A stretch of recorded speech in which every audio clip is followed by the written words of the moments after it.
आप सभी बहुत अच्छे होंगे। आज का सेशन बहुत ही अच्छा और लाजवाब होने वाला है। मैं आपका अपने channel the success point at the rate पे आपका स्वागत करता हूं। चलिए फटाफट से वीडियो को शेयर कर दें, लाइक कर दें और बेल आइकन को ऑन कर दें। जो मेरे चैनल पे नए विजिट हैं किए हुए हैं वे मेरे चैनल को सब्सक्राइब कर दें। चलिए आज का टॉपिक शुरू करते हैं। बहुत ही शानदार टॉपिक, आधुनिक आवर्त का नियम। तो आधुनिक आवर्त का नियम क्या कहता है कि आधुनिक आवर्त के नियम को किसने दिया था? मोजले ने दिया था। कब दिया था? 1913 में दिया था। तो सन 1913 ईस्वी में मोजले ने अपने प्रयोगों द्वारा सिद्ध किया कि तत्वों के मौलिक गुण उनके परमाणु भार के नहीं बल्कि परमाणु क्रमांकों के ऊपर निर्भर करता है।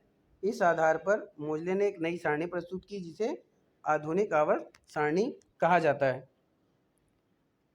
तो आधुनिक आवर्त सारणी का नियम 1913 ईस्वी में मोजले ने दिया था और इन्होंने क्या कहा कि जो तत्वों के मौलिक गुण हैं वे परमाणु भार के नहीं बल्कि परमाणु क्रमांकों के ऊपर निर्भर करते हैं।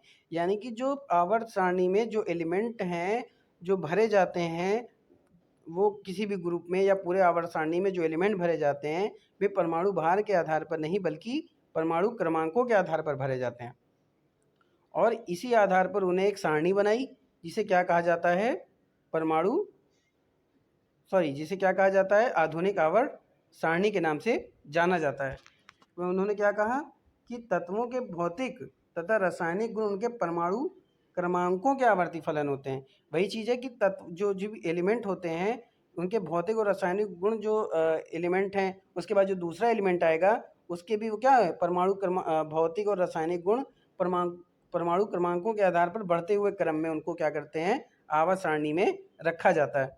बात समझ में आ रही है? चलिए आगे चलते हैं।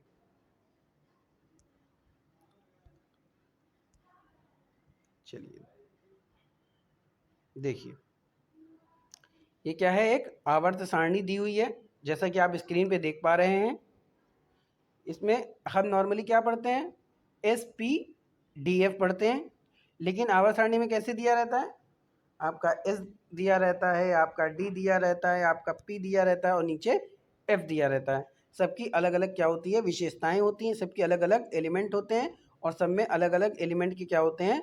कुछ प्रॉपर्टीज होती है। चलिए आइए जानते हैं S वर्ग के बारे में।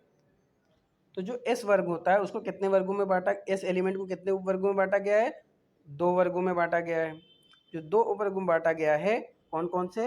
एक आपका पड़ता है फर्स्ट A, एक आपका पड़ता है सेकेंड A। बात समझ में आ रही है? जो फर्स्ट A होता है वो क्या होता है? आपका क्षारीय धातु होता है। आपका क्या होता है? क्षारीय धातु होता है। और जो सेकेंड A होता है, जो आपका सेकेंड A होता है वे होता है आपका क्षारीय मृदा धातु। क्या होता है? क्षारीय मृदा धातु। और जो क्षारीय धातु होता है उसी को इंग्लिश में क्या कहते हैं? Alkali metal. जो क्षारीय मृदा धातु होता है उसे क्या कहते हैं? जो क्षारीय मृदा धातु होती है उसको क्या कहते हैं? उसको कहते हैं एल्केलाइन मेटल्स कहते हैं। अच्छा, ये तो गई S वर्ग की बात। ठीक है, इसमें अधिकतम कितने इलेक्ट्रॉन होते हैं? 2 इलेक्ट्रॉन, इसलिए उनको कितने वर्गों में बांटा गया है? 2 वर्गों में बांटा गया है। फिर बात करते हैं हम P की। P में अधिकतम कितने इलेक्ट्रॉन हो सकते हैं? 6 इलेक्ट्रॉन। इसी आधार पर इसको कितने उपवर्गों में बांटा गया है? 6 उपवर्गों में बांटा गया है। ठीक है, चलिए उपवर्गों में बांटा गया है। D में अधिकतम कितने इलेक्ट्रॉन हो सकते हैं? 10 इलेक्ट्रॉन हो सकते हैं, इसलिए इसको कितने उपवर्गों में बांटा गया है? 10। देखिए यहाँ से यहाँ तक कितने एलिमेंट हैं? ये टोटल 10 एलिमेंट हैं क्योंकि इसमें अधिकतम 10 इलेक्ट्रॉन हो सकते हैं। बात समझ में आ रही है? चलिए, अच्छा, आवर्त सारणी को समझने से पहले या जानने से पहले एक बात जान लीजिए कि ये जो आवर्त सारणी होती है, ये आवर्त सारणी में क्या है कि इसमें टोटल 7 आवर्त होते हैं और 18 उपवर्ग होते हैं। 18 उपवर्ग होते हैं, सॉरी, माफ़ी चाहता हूँ कि जो सात क्या होते हैं आपके आवर्त होते हैं और 18 जो होते हैं ये क्या होते हैं आपके वर्ग होते हैं। वर्ग को ही क्या कहते हैं, ग्रुप कहते हैं। और आवर्त को क्या कहा जाता है, पीरियड्स। आवर्त को क्या कहते हैं, पीरियड कहा जाता है। अच्छा, अब जब हम बाएं से दाएं चलते हैं तो इसको क्या कहते हैं, रो कहते हैं, या इसी को क्या कहते हैं, पीरियड। और जो ऊपर से नीचे आता है उसे कहते हैं ग्रुप। उसे क्या कहते हैं, ग्रुप, या इसी को क्या कहते हैं, कॉलम। या इसी को क्या कहा जाता है, कॉलम कहा जाता है। अच्छा, अब देखिए ये कई कई धातु उपधातु में बटा होता है। देखिए जो पहला आपका था एस, इसको 2 वर्गों में बांटा गया, बात समझ में आ गई, ठीक है। अब जो एल, कौन कौन से, फर्स्ट ए और सेकेंड ए। जो फर्स्ट ए होता है वो क्षारीय होता है। क्षारीय इसलिए होता है क्योंकि ये वातावरण में उपस्थित ऑक्सीजन के साथ या ये कह लीजिए कि अन्य एलिमेंटों के साथ बहुत तेज़ी से क्या करता है, क्रियाशील होता है। इसलिए इसको क्या करते हैं हम, मिट्टी के तेल में रखा जाता है। बात समझ में आई। चलिए आगे चलते हैं। जो सेकेंड ए एलिमेंट होता है वो क्या होता है, क्षारीय वो भी होता है, लेकिन उसके जो गुण होते हैं या जो प्रॉपर्टी होती है वो किससे मैच करती है, आपकी सोयल से, यानी कि मिट्टी से के गुणों से मिलती जुलती है। इस कारण उसे क्या कहा जाता है, क्षारीय मृदा धातु कहा जाता है। ये देखिए क्षारीय मृदा धातु कौन सी होती है, ये वाली, यानी कि आपकी सेकेंड है, जिसको हम क्या कहते हैं, एल्केलाइन अर्थ मेटल कहा जाता है। बात समझ में आ रही है। चलिए आगे चलते हैं। अब बात करते हैं हम पी ब्लॉक की। पी ब्लॉक में कितने एलिमेंट होते हैं, पी ब्लॉक में होते हैं अधिकतम 6। कौन कौन से, helium, carbon, nitrogen, oxygen, fluorine और नियॉन। समझ में आ रही है। चलिए आगे चलते हैं।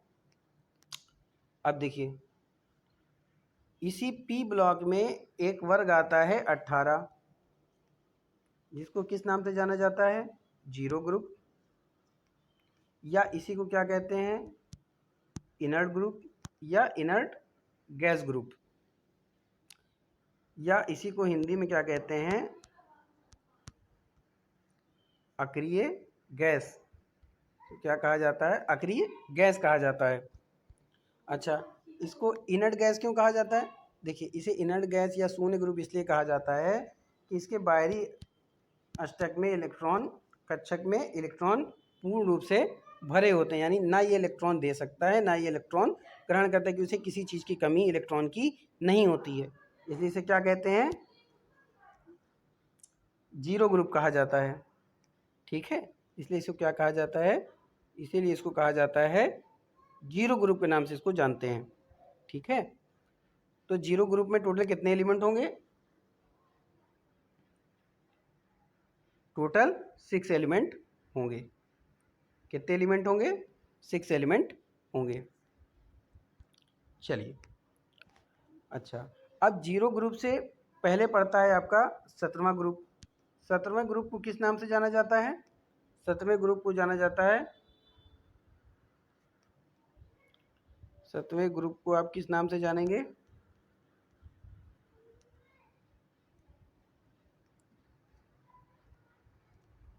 सातवें ग्रुप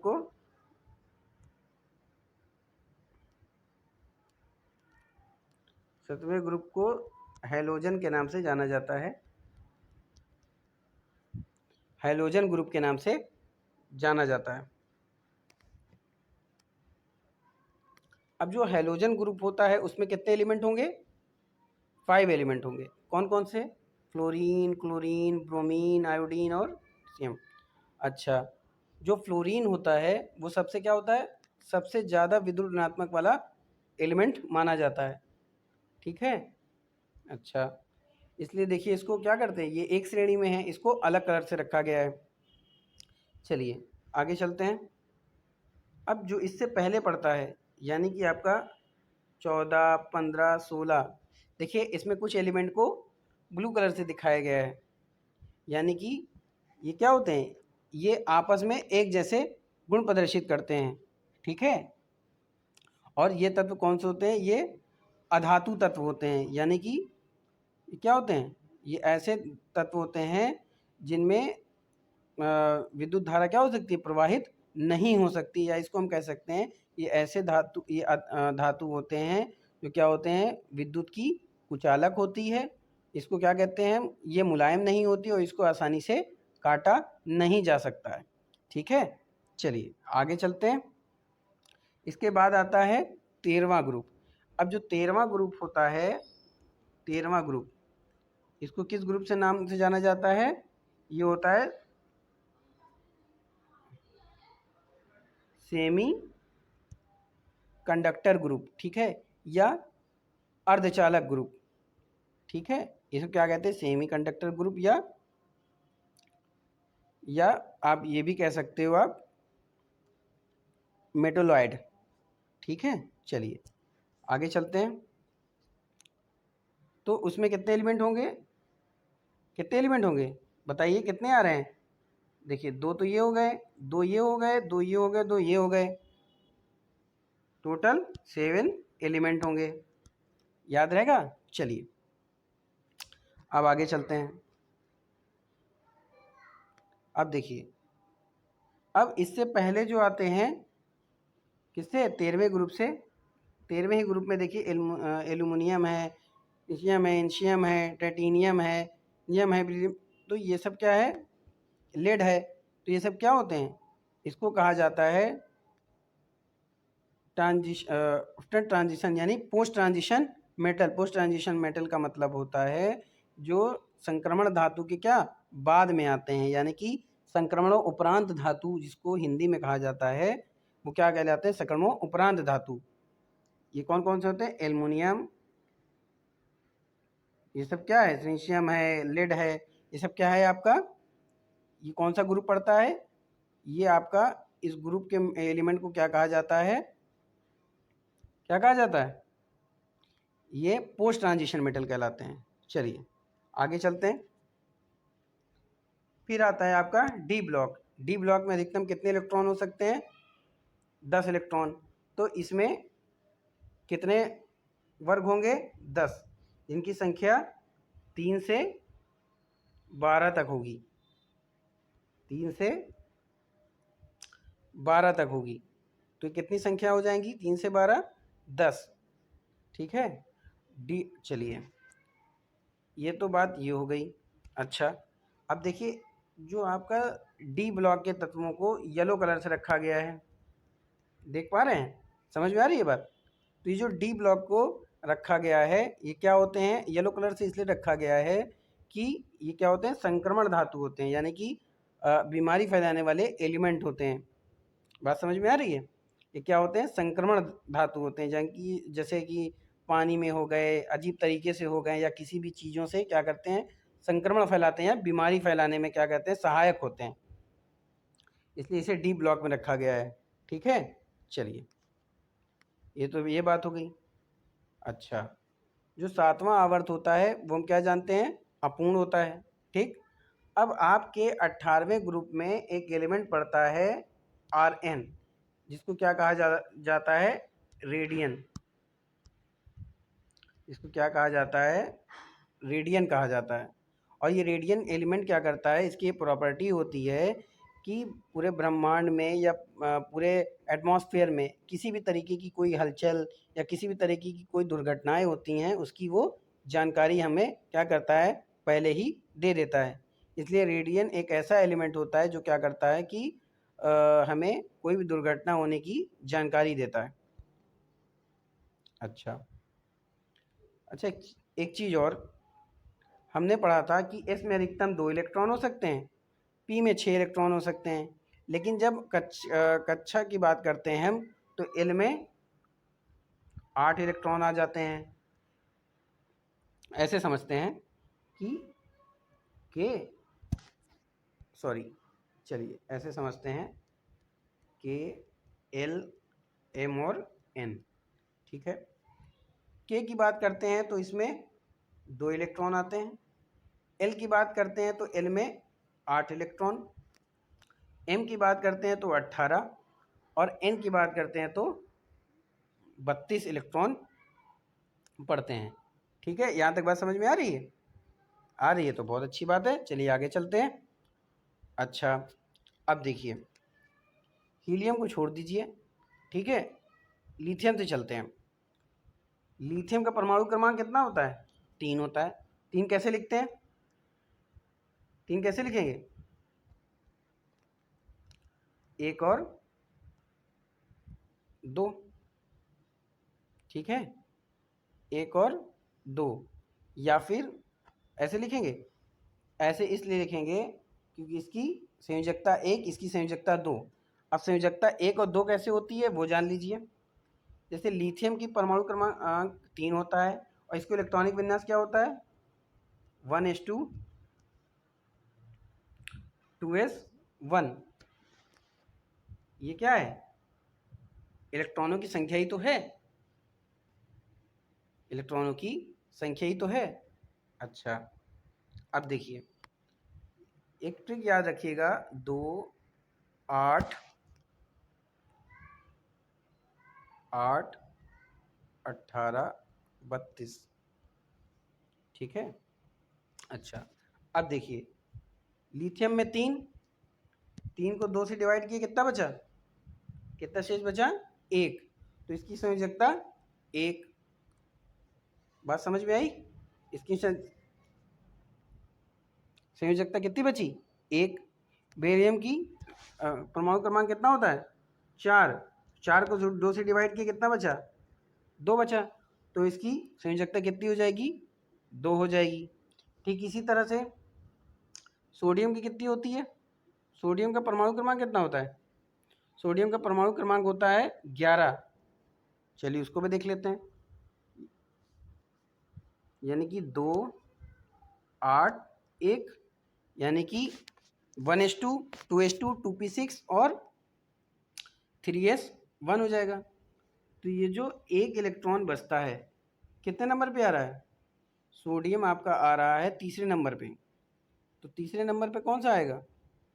चलिए, 2 8 8 18 32, यही होते हैं।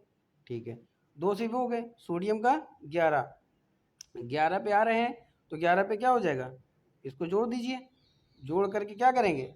2 से डिवाइड करेंगे, तो सोडियम का 11 को 10 से डिवाइड करेंगे, क्या बचेगा? 1 बचेगा। जब 1 शेष बचेगा तो उसकी संयोजकता क्या हो जाएगी? 1 हो जाएगी। ठीक इसी तरह मैग्नीशियम में कितनी होती है? 12, तो उसे 10 से डिवाइड करेंगे। जब हम चौथे नंबर पे आएंगे, यानी कि क्रिप्टॉन की बात करते हैं, तो हम किस पे आते हैं? पोटेशियम की बात करते हैं तो हम क्या करेंगे? तब हम 2 8 8 क्या करेंगे? इसको जोड़ देंगे। क्यों जोड़ देंगे? क्योंकि जो पोटेशियम होता है उसका परमाणु क्रमांक कितना होता है? 19 होता है। अब 19 होता है, ठीक है, तो क्या करेंगे? उसको डिवाइड के इस हिसाब से उसकी संयोजकता निकल आती है। बात समझ में आ रही है? ठीक, अब इसको मोटा मोटा समझ लीजिए, उसके बाद जब इसकी विशेषताएं की बात की जाएगी या उसके बारे में लिखा बताएंगे तो भी आपको समझ में आ जाएगा। चलिए आगे चलते हैं। अच्छा, अब देखिए, यहाँ तक तो 54 से आए, सीजियम तक आए, उसके बाद ये देखिए यहाँ तक कितना तक आए? 56 तक। जहाँ पे 56 एलिमेंट होते हैं, उसके बाद आपका यहाँ से क्या हो जाता है? अलग हो जाता है। उसके बाद आपका कहाँ आ जाता है? नीचे आ जाता है। ठीक है, वो 54 से कितने तक होगा? आपका 57 से 70 तक होगा। और इसको क्या कहते हैं? लेंथेनाइड। कौन सा ग्रुप है ये? लेंथेनाइड। लेंथेनाइड क्या होता है ये? लेंथेनाइड। ठीक है, इसकी संख्या 57 से 70 होती है। फिर उसके नीचे कौन सा होता है? Actinide element. अब जो एक्टेनाइड एलिमेंट होता है वो 89 से लेकर के कितना होता है? 102 तक होता है। बात समझ में आ रही है? जो एलिमेंट होते हैं वे 54 के बाद कहाँ से शुरू होते हैं? 57 से लेकर, सॉरी 56 के बाद, यानी 57 से जो लेंथेनाइड होते हैं उनकी शुरुआत कहाँ से होती है? 57 से 70 तक होती है। जो आपका एक्टेनाइड होता है वो क्या होता है? वो होता है 89 से लेकर के 102 तक होता है। बात समझ में आ रही है? चलिए, अच्छा अब बात करते हैं कि देखिए यहाँ तक तो एलिमेंट हो गया था। 56 से कहाँ तक आया? 57 70 नीचे, और 89 लेकर के 102 ये नीचे हो गए।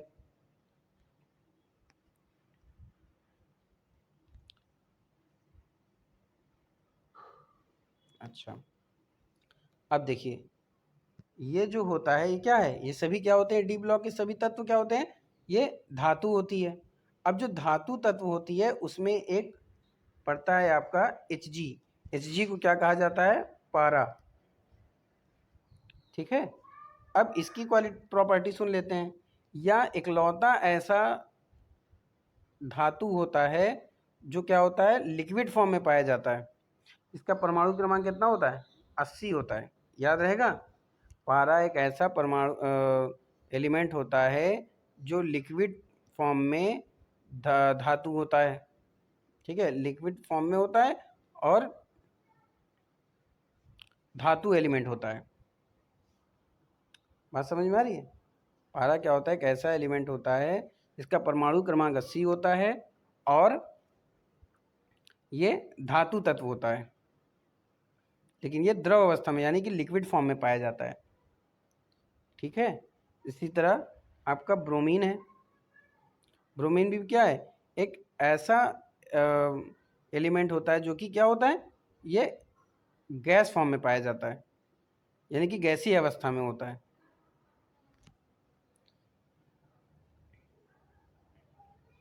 बात समझ में आई? लेकिन क्या होता है? ये लिक्विड फॉर्म में होता है, ये लिक्विड फॉर्म की गैस होती है। या ऐसे कह लीजिए कि यह हैलोजन ग्रुप का एलिमेंट होता है जो कि क्या होता है? गैस गैस अवस्था में होता है। ठीक है, चलिए आगे चलते हैं। देखिए गैस तो ये भी है, कार्बन भी गैस है, नाइट्रोजन भी गैस है, ऑक्सीजन भी गैस है, आपका ऑक्सीजन भी गैस है, क्लोरीन भी आपकी क्या है? ठीक है, फ्लोरीन भी क्या है? ये सब गैस ही तो है। ब्रोमीन भी क्या है? ये सब गैस ही तो है। ये सब क्या होती है? गैस होती है। लेकिन ये क्या होता है? उसके बाद पाया जाता है।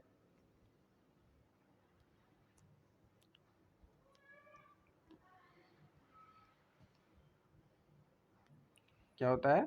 उसके बाद पाया जाता है।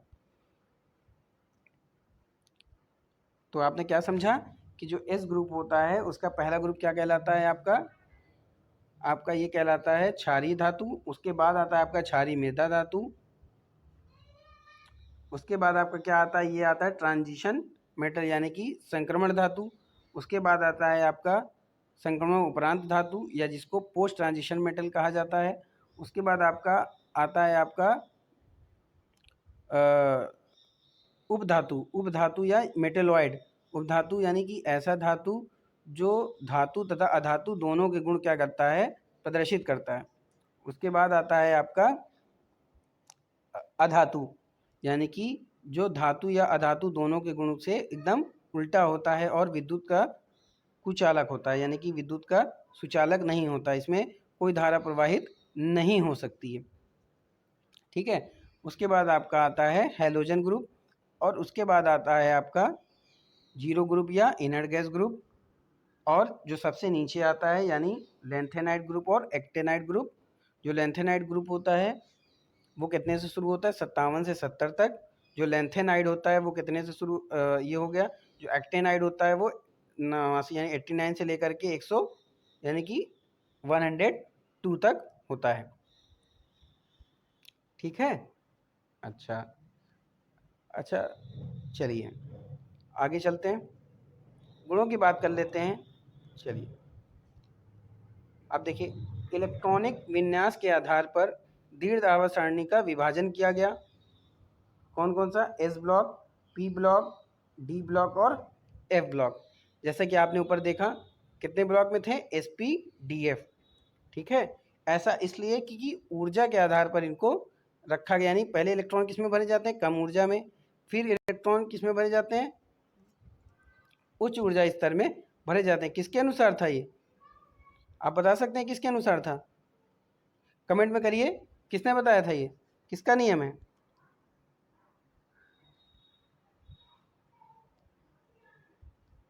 चलिए आगे चलते हैं। सॉरी,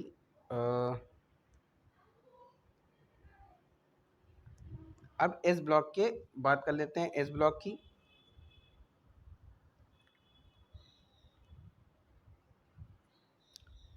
तो एस ब्लॉक की बात करें तो आधुनिक आवर्त में बाईं तरफ से एस ब्लॉक को स्थान दिया गया है। इसे कितने वर्गों में बांटा गया? 2 वर्ग में, जैसा कि हमने आपको ऊपर बताया था। अच्छा, अब एस ब्लॉक की विशेषताएं, यानी क्षारीय धातु। यह धातुएं मुलायम होती हैं, चमकदार, ताप तथा दाब पर उच्च अभिक्रियाएं देती हैं।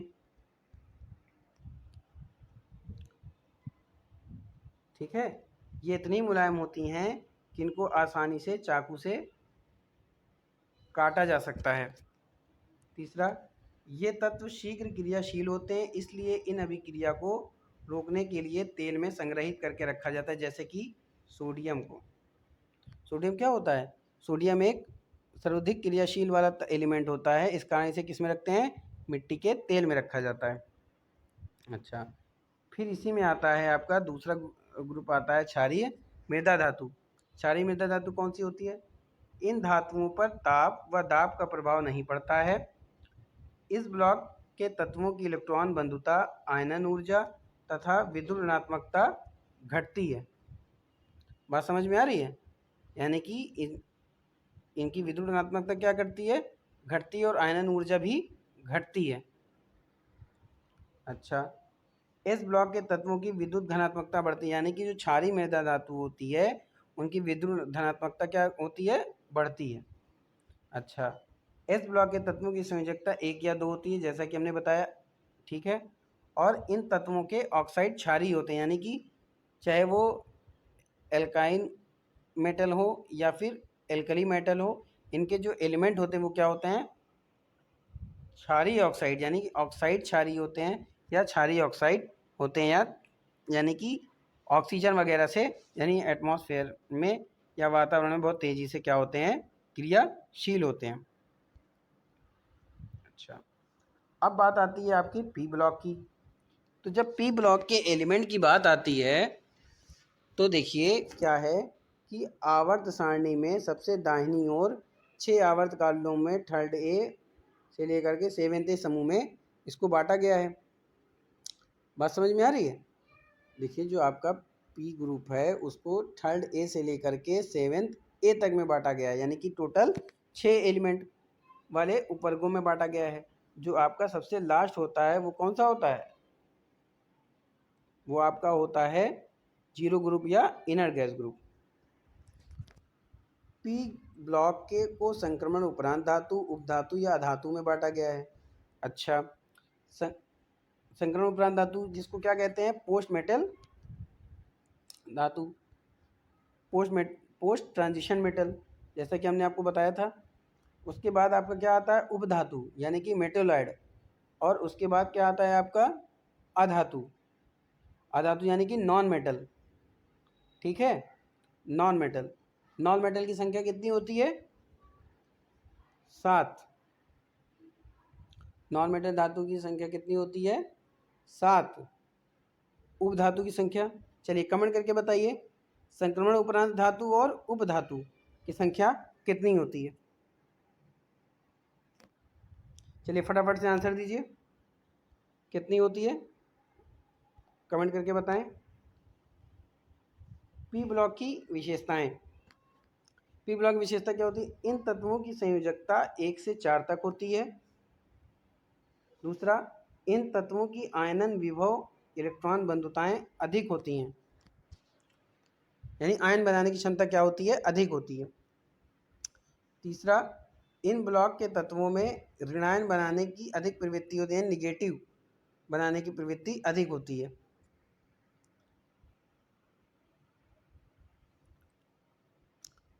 चौथा, इस ब्लॉक के तत्व में फास्फोरस, ऑक्सीजन व हैलोजन अत्यंत क्रियाशील होते हैं, यानी हैलोजन से क्या हो जाएगा, हैलोजन ग्रुप हो जाएगा।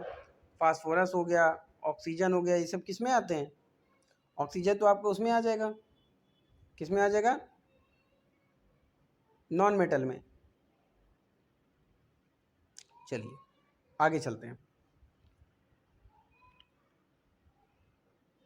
तो बच्चों, आज का टॉपिक आपको कैसा लगा, आप आज का सेशन आपको कैसा लगा, कमेंट बॉक्स में ज़रूर कमेंट करिएगा। उम्मीद करता हूँ कि आज आपको अच्छे से समझ में आया होगा।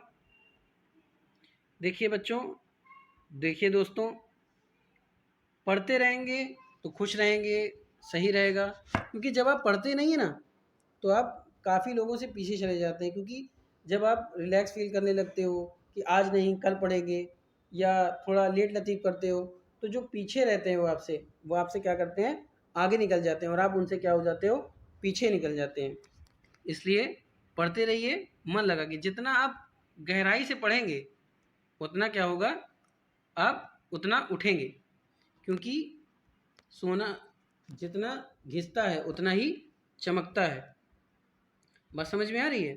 तो जितना आप अपने आप को तपाएंगे उतना ही ज़्यादा आपको प्रोग्रेस मिलेगी, या उतना ही ज़्यादा आपको नॉलेज होगा। ठीक है, चलिए आज के सेशन यहीं पे समाप्त करते हैं। कल मिलते हैं, इसी सेशन को आगे बढ़ाएंगे। आधुनिक आवर्त सारणी का एक दूसरा पार्ट लेकर आएंगे आपके सामने। चलिए तब तक के लिए जय हिंद, थैंक यू क्लास।